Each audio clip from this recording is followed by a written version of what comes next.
Okay, that's officially 35 minutes. He's been inside the bathroom for 35 goddamn minutes. Hey, Donnie! I'm not rushing you, but if you don't come out in the next 10 seconds, we're going to leave. Donnie! Donnie! Is he for real? You know what? Forget this. People are waiting and we're leaving. Just leave him some food and let's go. Looking like a true survivor, feeling like a little kid. Alright, I'm ready. Brody? Chad? Oh, My name is Donnie Beach, a scrap mechanic who previously resided in West Point. About 2 years ago, I joined a local survivor group consisting of 10 other survivors. And that's when I met Rody, the asshole who left me in this house and who is also the leader of the group. Things were going well for me. You would think being a mechanic in a post-apocalyptic world is stressful, but I was having the best time of my life. I was smoking cigarettes, drinking bourbons, fixing other people's broken radios, and hot wiring cars from time to time. Until a week ago, Rody drafted me for this expedition to a remote island called King's Mouth. I have a plan, Donnie. He said there would be a good chance for us to find some untouched supplies and that I would be a good fit serving as a handyman. He described it as an honorable and dangerous job, and I would be awarded with 200 packs of container-sealed cigarettes if I survived. Obviously, I said yes. I mean, who could turn down something this honorable and dangerous? Something that could benefit everyone at the camp. But I never would have thought that they could just leave me while I was taking a leak. When I was at my most vulnerable. But what's done is done. Rody and Chad are gone, and I have to stay alive and somehow reunite with them to get off this dump. So I searched the house for food, weapons to fend off zombies, and books that would aid me in the adventure ahead. This place is ass. After equipping myself with a metal pipe and stuffing a can opener and a band-aid in my pocket, I inched my way towards the outside to assess my situation. As I opened the door, a figure emerged from the fog, a zombie walking towards me. I quickly backed myself inside, grabbed my pipe, and prepared for a fight. Thanks to years of welding pipes and greasing up suspensions, I made quick work of that lone zombie. I searched the body of the zombie, but found nothing useful. As I reached for the door, a gust of cold, moist wind brushed over my face. It's the fog. The fog was so thick that it provided an advantage to the zombies. I couldn't see them until they were right next to me, but they could smell me from a mile away. So I arched my back and started crouching, reducing the noise of my footsteps while remaining vigilant of my surroundings. Across the street beyond the blurry vapor of death, I found a Mustang with an empty gas can in the trunk and a very slippery passenger door to put my hands on. God damn it. Nope. Oh my god. Nope. You know what, I'm not doing this. The Mustang turned out to be a disappointment, so I moved on to the red pickup truck further down the street. In the trunk, I found a wrench and a roll of duct tape. The glove compartment held a piece of band-aid, some maps, and makeup accessories.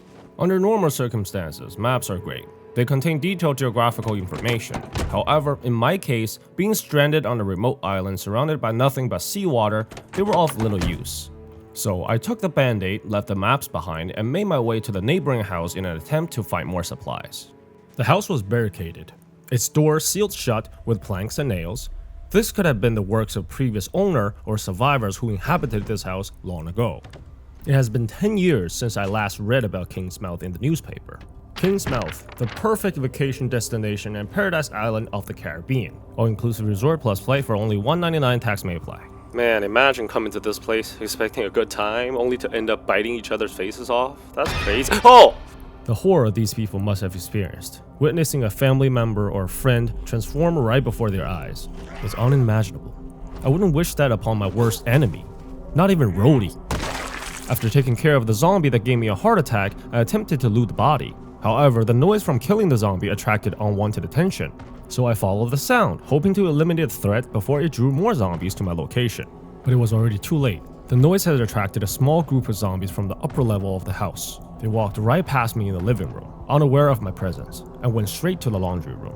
Panic sets in. Sweat beaded down my face, and my mask started to fog up due to my rapid breathing.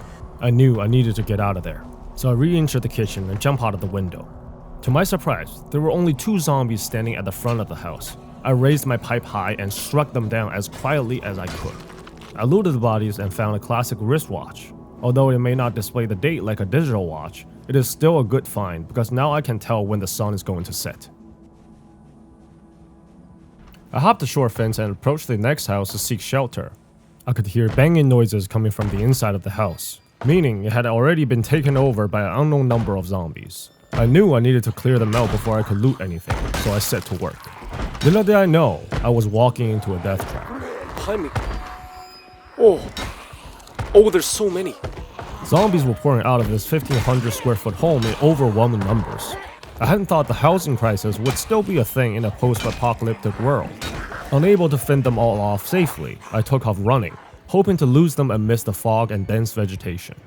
I managed to lose the majority of the horde and finished off the few that was still hot on my tail. Drenched in sweat, my body temperature began to drop rapidly. I needed to find shelter quickly before something bad happened. The horde had chased me to what appeared to be a gated community.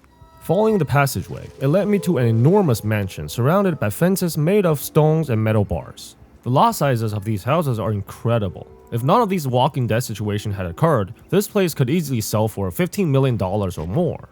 And a hobo like myself would never have been able to just stroll in like this. Okay, I hear some bangings, but nothing too close. I guess we're okay to loot. Having detected no immediate threat, I began to do some light looting. I found a durable jacket in the closet near the door, a crash helmet and baseball bat in the bedroom, and a shelf full of books. I located the cabinet hiding the canned foods, discovered a big library, and eventually found the source of the noise. Oh, there you go. Go put your pants on. No. Pants time. No. Pants party. No. You need pants. You shut your mouth! I found 2 zombies outside the mansion, knocking on the reinforced window. Yes, just 2 zombies. How is it possible that a house this large has only 2 zombies while the smaller one has about 15? It seems income inequality persists even in apocalypse. After taking care of the noise problem, everything quieted down. I was safe, so I went to the second floor of the mansion to search for supplies. In the storage room, I found a lighter. From a bedroom closet, I gathered a pair of pants, some additional shirts, and vests. I also found a school bag and enjoyed a bag of chips. Alright, let's try this. What the fuck? This one is fresh? Who do you work for? I need names! At around 3 p.m., the sun began to set. Understanding that traveling at night would be unwise, I chose to spend the night in the mansion. I thoroughly checked it from the inside out, ensuring nothing would catch me by surprise. Once done, I went to the kitchen, grabbed a bite to eat, and then spent the rest of the night reading books and resting in the common area.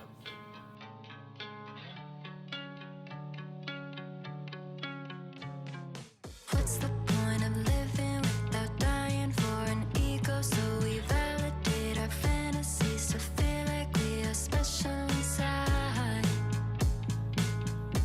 You know we love to lie,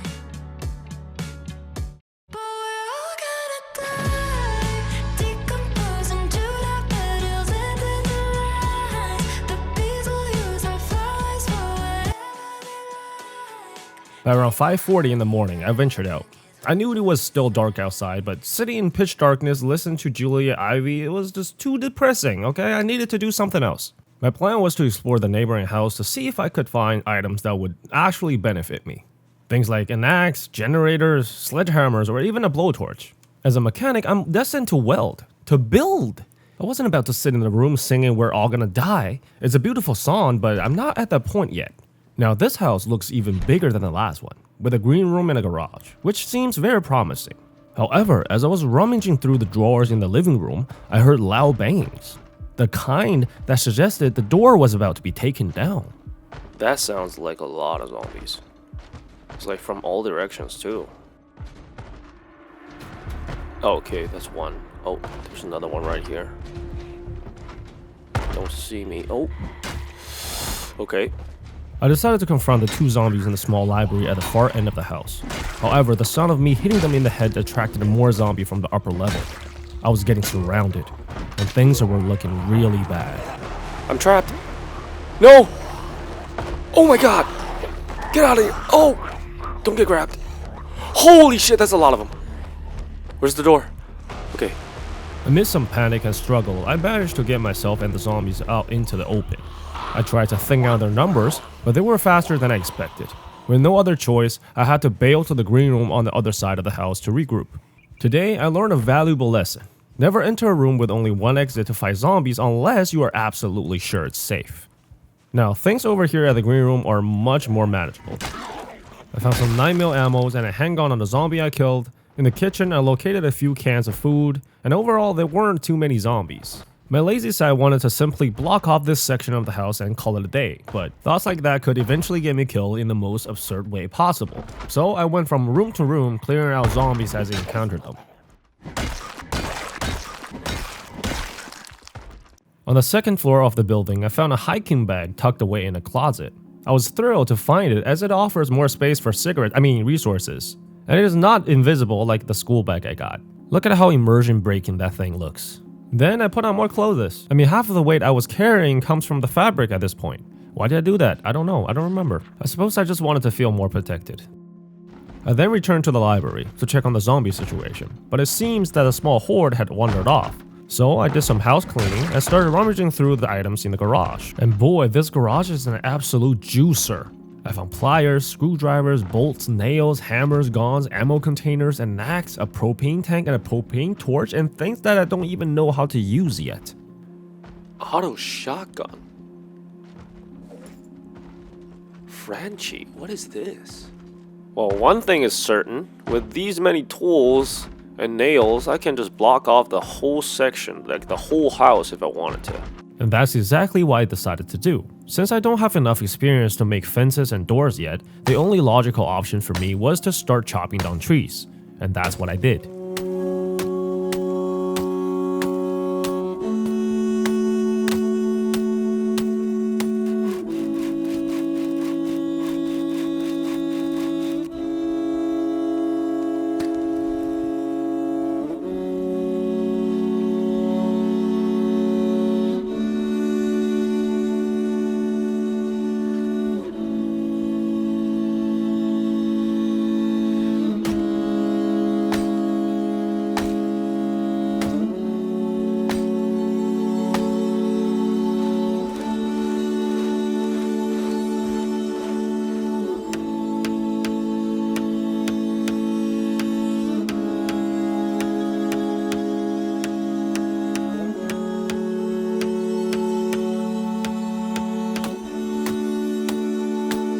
For the next day or two, chopping trees became my job.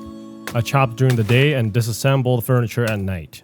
When I ran out of things to disassemble, I would sit by the fireplace and read. Finally, on December 11th, 2 days after Brody and Chad left me in that house, I gained enough experience to build fences and wall frames. However, I still had a long way to go before I could make doors and walls. Oh yeah, by the way, I found a digital watch on one of the zombies that tried to sneak up on me at night. These sneaky little flesh eaters show up now and then during my operation hours, usually in pairs or small groups. And they enter my mansion through cracks in the walls, which is quite worrying. My initial plan was to build a roll of fences around the garage, but I later ditched that idea because fences aren't very helpful. The zombies can simply vault over them. So for now, I'll continue chopping wood and occasionally putting up wall frames. I also made a wooden crate to increase storage space in the garage. However, since I wanted to save nails for the walls, I only made one. It ended up being very messy because I would just dump everything into it without properly categorizing. One thing about me is that I don't organize. Bite me. My tireless efforts in chopping trees and making wall frames finally paid off. On the morning of December 12th, I learned how to make doors and walls. My first order of business was to add a door to the empty doorway next to the garage. It was perfect, and I felt very accomplished. I then took down the fences I had placed around the garage and replaced them with walls. After that, I spent 2 hours walking around the mansion, reinforcing as many windows as possible. The process is very human, but quite taxing on the legs.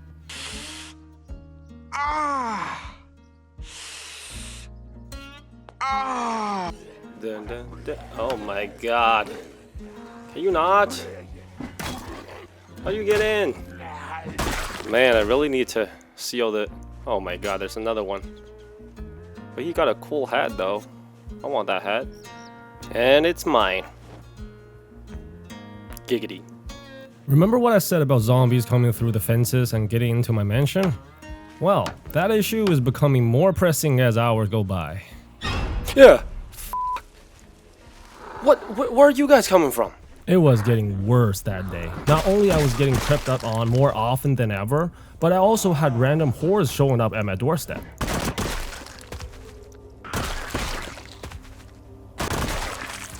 But the cracking sound never gets old.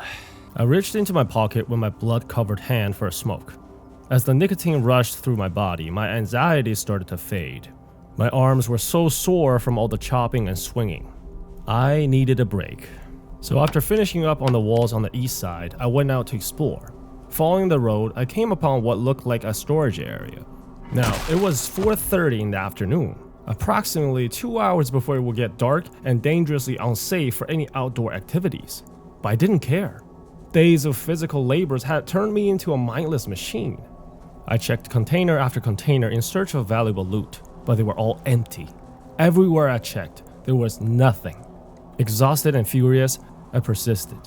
I went deeper and deeper, until suddenly, a horde appeared. At first it was just a couple of zombies, then 2 more appeared, followed by 3, then 4 more. As I ran trying to create space between us, they began pouring out of the woods. Before I knew it, it was 7:50 at night. As I finished off the last remaining zombie, my head felt like it was about to fall off my shoulders. I had wasted nearly 4 hours risking my life trying to... What was I trying to prove exactly? That I'm unstoppable? But to whom? Don't I have things to live for, like friends or families? Wait, I have none of that. I was left behind to die. Rhodey and Chad, people I considered friends, they left me.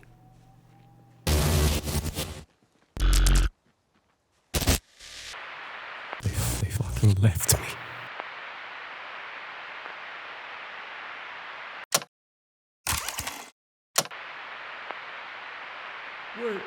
Wait, we can talk about this. We can talk about this. We're friends, remember? It was Rhodey. It was Rhodey's idea. Please, I don't want to die this way. It's too late for that.